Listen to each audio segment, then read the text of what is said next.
今天利用这个早斋的时间，来向所有世界各地的莲友们来介绍这一章《庄严经》，就是佛陀所说的一部经，叫做《庄严经》。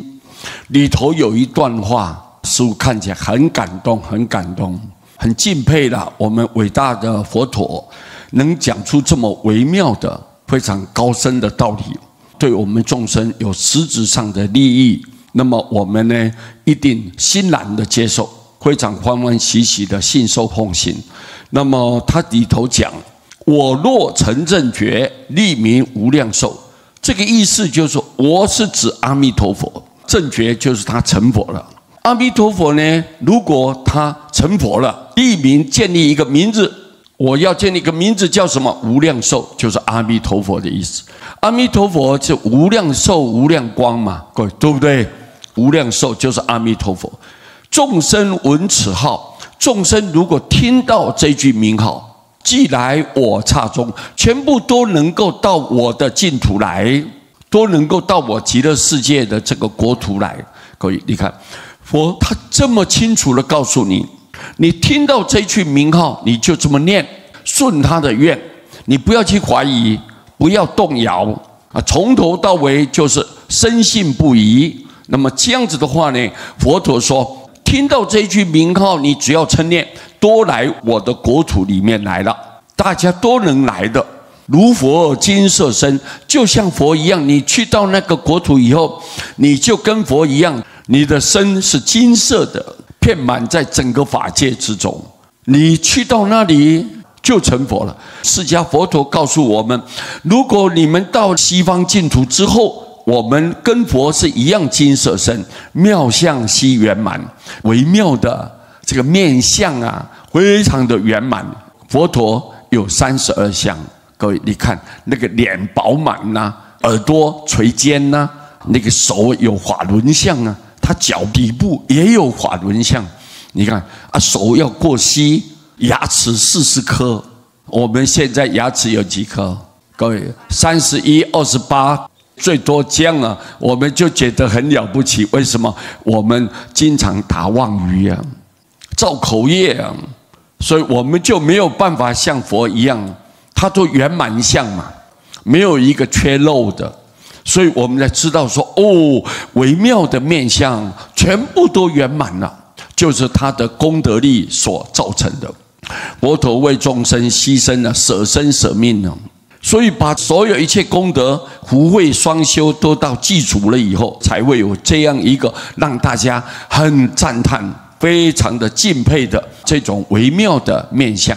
亦以大悲心，我们到那里之后，仍然也是一样以大悲心、大慈大悲的心来利益诸群品，有这种很慈悲的、怜悯的、同情的心来利益帮助别人。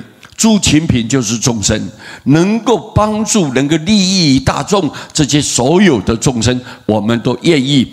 你到了那里以后，就倒驾慈航，随时都在关怀所有有缘的众生。我一定要度化他，让大家个个都跟你一样到西方成佛。所以你看，《庄严经》讲这几句话，对我们所有念佛的众生会有一个很大的信心。为什么？因为这是阿弥陀佛他自己成就所发的誓愿，所对众生的一切承诺，就是我成佛了以后，我的名字叫做阿弥陀佛。你们众生如果听到这句名号，你们就有资格来到我的国土里头来。所以这一句告诉我们，我们呢，不要靠自己的力量，我们是非常单薄的，非常脆弱的，没有力量的。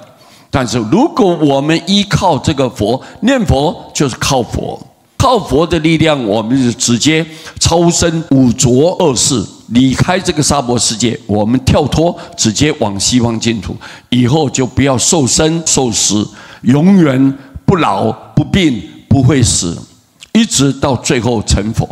这个《庄严经》这么清楚地告诉我们，你到了之后，你所有的外相、你的神通、你的福德，就跟佛一样的了。你也一样能够有这种大慈悲的心愿，有那种慈悲心，有那种大愿力，然后来回到这个人间来利益所有的众生。所以在座各位，我们就看到这一句话，就知道原来念佛太重要了。念佛是念谁啊？念阿弥陀佛了啊！原来是念阿弥陀佛啊，因为他的名字叫做无量寿、无量光、无碍光。无碍光就没有任何可以障碍的，你的烦恼没办法障碍。阿弥陀佛要救你，这些东西都没有办法影响到你要往生西方的心愿，影响不了。不管你在什么地点，在什么时候，你什么对象，全部都没办法障碍，没有办法阻挡阿弥陀佛的那种功德力一加持，佛光一普照，任何一个人，只要你相信，你愿意念佛，大家都有资格去西方。阿弥陀佛不嫌弃你，不分别你。